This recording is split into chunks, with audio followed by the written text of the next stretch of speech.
I've been doing this since I was 8 years old with great focus and sincerity, and this is the first time that I've felt a true camaraderie with producers, directors, cast, where it feels like we can go through crisis together, and at the other end all come out, holding each other up. And so, my father, whenever we would write Father's Day cards to him, my sister and I, we would say, "I go where you go." And in a strange way, I go where he goes. I do what he says.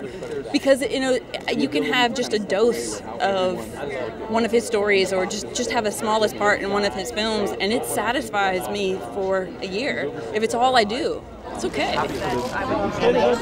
It's all about the material, and when you come across a talented writer, director, it's joyful to get to work and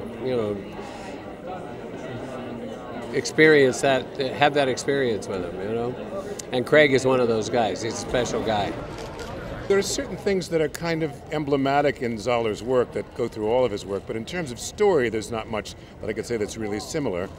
People have asked me to describe his work, and in some ways defies description, but to reduce it to something maybe a little too simple, he's, to my way of thinking, a kind of a thinking man's Quentin Tarantino, which isn't to take anything away from Quentin, but his stuff has the immediacy and the great entertainment sort of explosiveness of Quentin's, but it also has some deeper and darker aspects to it, which aren't grindhouse, which are far, far more elevated, all together in the same movie. That's one of the things that's so fun about working with him.